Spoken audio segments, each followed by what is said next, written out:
Hey everybody, welcome to Fantasy R&R. This is your host Ryan. And I'm Rob. And this is the 2022 NFL Season Conference Championships. This is Fantasy with Rob and Ryan, Fantasy R&R. We have a lot on the agenda today. We're going to start off with our thoughts on the Jags' recent loss to the Chiefs in the NFL Divisional Round. And we're going to talk about what we think is going to happen next season. Then we're going to get into some pick'ems for the remaining conference championships, the Bengals and Chiefs, and the 49ers and Eagles, and finally cap it off with a construction of a DFS $50,000 salary cap team using the four remaining teams in the NFL playoffs. Rob, why don't we start with you? Give us your thoughts on this Jags loss to the Chiefs. Yeah, I mean, when I was watching any of the pregame coverage, nobody really gave the Jaguars a legitimate chance of even hanging in with Kansas City. And we did just that, 27-20. As we talked last week, we said the Jags had to play a perfect game, and they almost did just that, albeit two big missed opportunities, the Kirk drop pass early in the game, which was like a 60-yard bomb, beautiful throw, right through the hands. And then at the end of the game with Agnew fumbling on the 2-yard line, that's when I knew it was over. You can't do that. And especially against the Chiefs, man.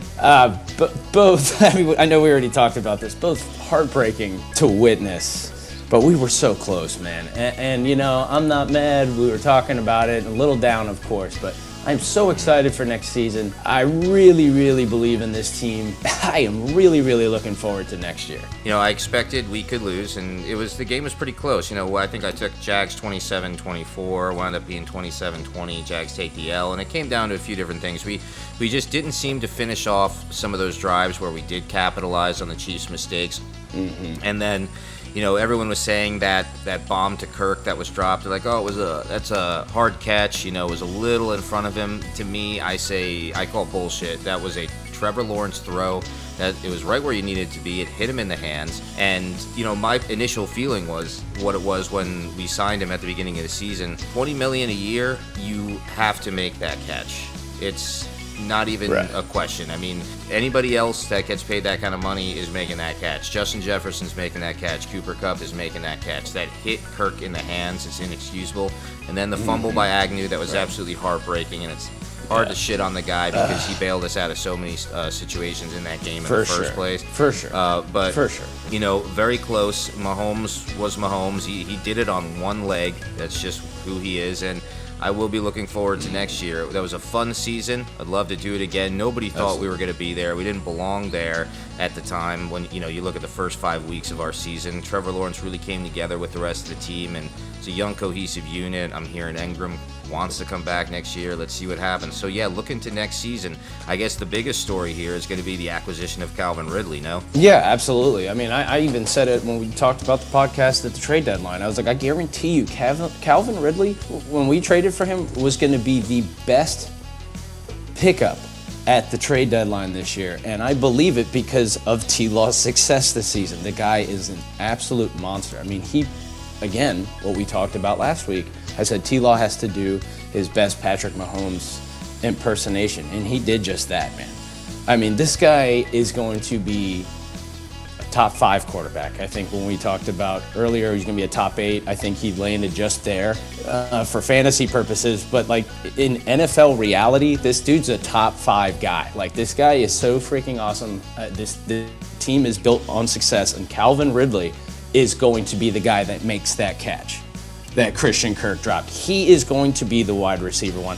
I think in all of the steal of the draft for fantasy next year is going to be Calvin Ridley, because he's going to do what Christian Kirk did. He was a great value where he was drafted. But I think there's going to be talk, of course, is it going to be Kirk? Is it going to be Ridley? It's ultimately going to be Ridley because he is a legitimate wide receiver. Yeah, Kirk belongs in the slot. Exactly. And you know what? I believe it was the Chargers game or the Titans game? I might be mistaken. Kirk did all of his damage in the slot. And there's statistics that, I wish I had this in front of me. When we signed him, Christian Kirk had his most success as a receiver, guess what? As a slot. So you got to wonder, and this is what I believe is going to end up happening. Calvin Ridley becomes the wide receiver 1. Zay Jones essentially does become the wide receiver 2, and Kirk becomes the slot receiver. And that's just built for success with, again, Trevor Lawrence doing what he did this year. And I'm sure the other thing on your mind as you were talking to me about, I'd love to have you impart this on the podcast here for all 30 people that are listening, plus those assholes doing construction in the background there on your apartment. If you could just kind of give your thoughts on our draft pick I think you said we're locking in 24th pick. Now, let's just assume we're not doing any trades, no trading up. Who do you think realistically we could get that you've seen in college this year? And is it going to be a safety or a corner? What are your feelings, how we bolster the defense with that? It's going to be interesting, man, because I was kind of screaming it that we need a safety so bad. Cisco's good, but he is not NFL caliber good. It's just not. Went to Syracuse. They say it all the time. Get a real, safety that plays at a real fucking college. Sorry. But, I mean, it could go any direction, man. I mean, if a lot of corners go, we might just say, all right, screw the other corner. We'll just try to get a steal in the second round. And then there's a lot of people clamoring for another wide receiver. I don't think we need to do that. And then there's the speculation, if we can't get Evan Ingram, do we go tight end? The tight end from Notre Dame, I'm blanking on his name, is a popular opinion I've seen. But I think we have to beef up this defense. That's how we almost lost to the Titans, let's be honest. We almost lost to the Chargers, let's be honest. And then we lost to Kansas City. What's the problem here? We need to be ahead in games, and we need to be able to control games. And in order to do so going forward for the Jaguars is to beef up this defense. The offense is perfectly fine. We are good to go. Because my one last point I wanted to bring up was Travis Etienne. A full season of him, dude, it's going to be huge. The guy is really good. And to kind of further the point of why those two opportunities were so big, both essentially being, let's just say, 2-3 yard line. That run by Etienne where he kind of pulled to the side and slithered in, that was maturity on his behalf, in my opinion. I think we've seen Etienne throughout the year, go, on the 2-3 yard line, not be able to make it in. I'm like, dude, NFL running backs get in. And when I saw that, I was like, dude, that's huge. So again, take those two opportunities. We're on the second and third yard line, and we left 14 points on the board, as we have chronologically done all season. And my particular feeling on this is when my dad sent me that article about, Kelsey getting the 14 catches, how do you let that happen? The whole point is it did happen.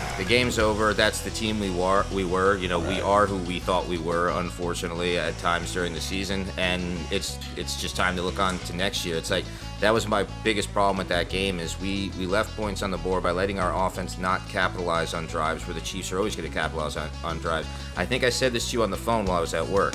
Mahomes is going to lead 3 touchdown drives. We have to. That was our baseline. We had to get 3 TDs, and we just didn't. I said it on the phone. He's going to lead 3 TD drives. It's exactly what he did. That's what Mahomes does. I didn't know if it was going to be an absolute blowout. I didn't see Mahomes throwing 5 TDs against us in this game, but I knew he was going to get 3 TD drives. And that's where the Jaguars fell short, is it our whole season. It seems like our offense is better than they showed on the field. They just take too long to get going. And I'm hoping with the acquisition of Ridley that changes next year. Really hope Ingram comes back.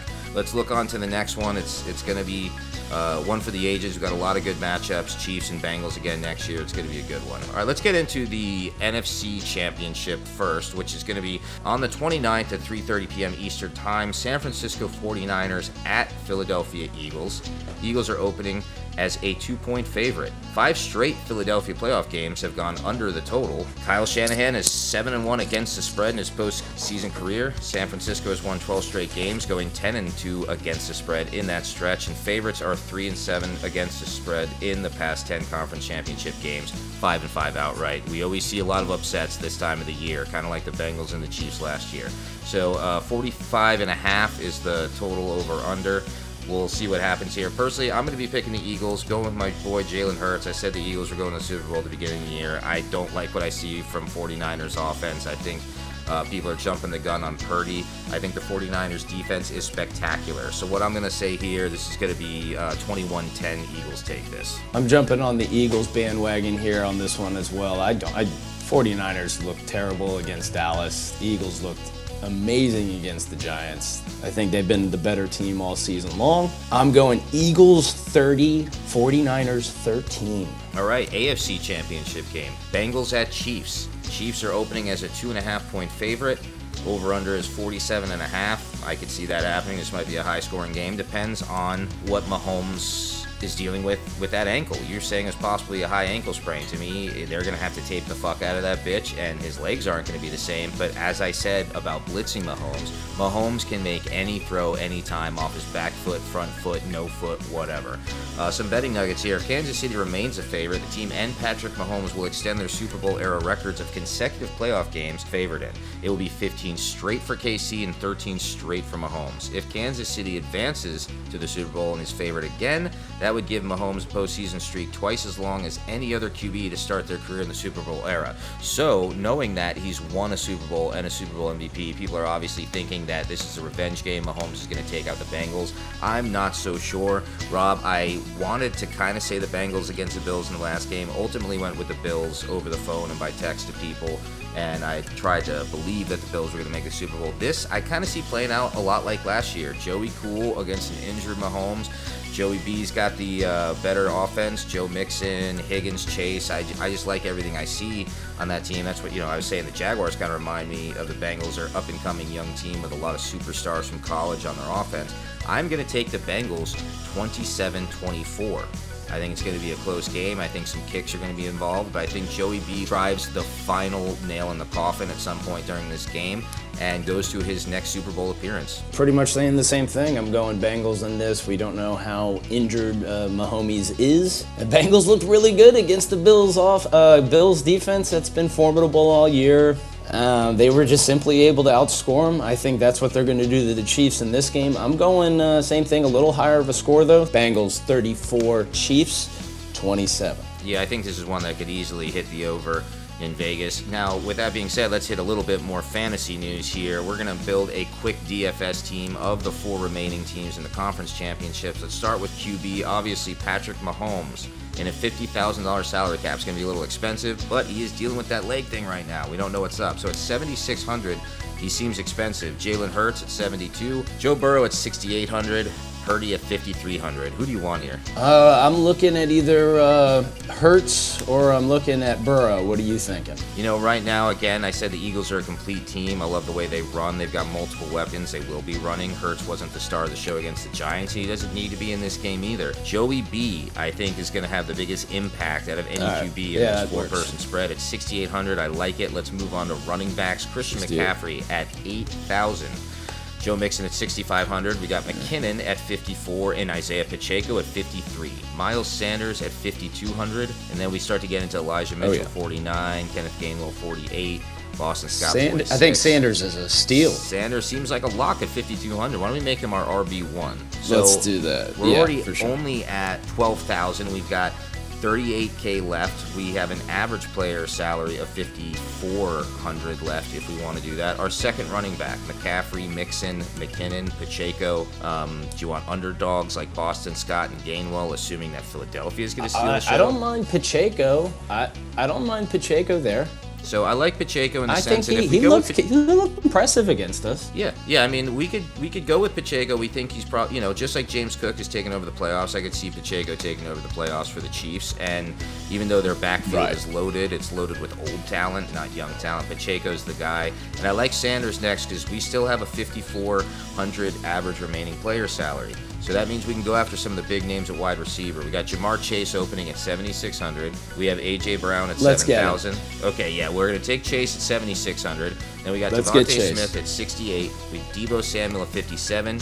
Higgins $54,000. Juju Smith-Schuster $47,000. Devonta Smith. Your boy Ayuk at $44,000. Devonta Smith or A.J. Brown? We're going to have to pick Smith three, or A.J. Brown. Let's do one of the two. So let's go. Yeah, let's save a couple $100. Should we go A.J. Brown and Devonta Smith? Can they throw all over the 49ers defense? Yeah, now it depends on who you want to go after at tight end and flex. So like my personal opinion is like if we're going to take Chase and Devontae Smith, maybe we go after someone like Kadarius Toney or Scantling for the cheap $37,000 and $3,600 respectively. No. Let's go Hurst as their tight end. Well, let's go cheap on the tight end. Let's go Hurst. Yeah, well, we'll still have a flex spot. So let's go ahead and take Hurst. So obviously, guys, Kelsey's going to be expensive at $78,000, Kittle at $52,000, Goddard at $41,000, Hurst at $3,000. I feel like Hurst is good value at $3,000. Steal. So now we could we'll have a little extra money for a wide receiver or a flex. We have $15,000 remaining. In fact, let's go to our defense first. 49ers at $3,000, Eagles at $28,000, Eagles. Chiefs at $25,000. Bengals at 2,300. So Eagles Eagles. at 28, you'd have to assume they have the best chance of stopping the 49ers Yes. over the 49ers stopping the Eagles. That'll leave us with 6,250 remaining for our last two players. That's an average. We have 12,500.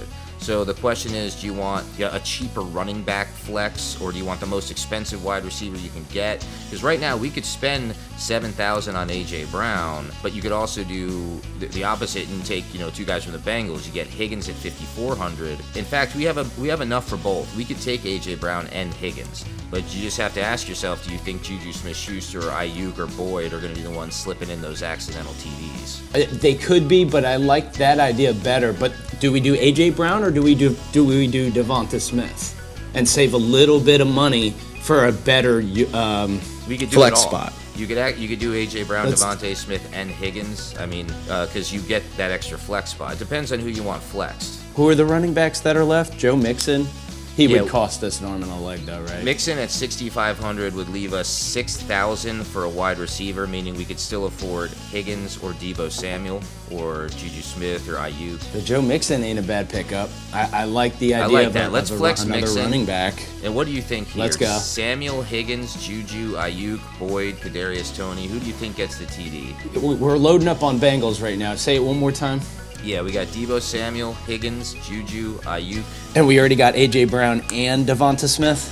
Yeah, I'm looking at Ayuk. I'm staring a hole through it right now. Ayuk or Debo? We're gonna take your boy. We're not doing Deebo, so I'm gonna go with that. This is gonna be a good lineup. I like it. Let's go Joey Brandon at Ayuk. 6,800. Let's go Brandon Pacheco Ayuk. at 5,300. Sanders at 5,200. Ayuk at 4,400. Chase at 7,600. Devontae Smith 6,800. Hurst at 3,000.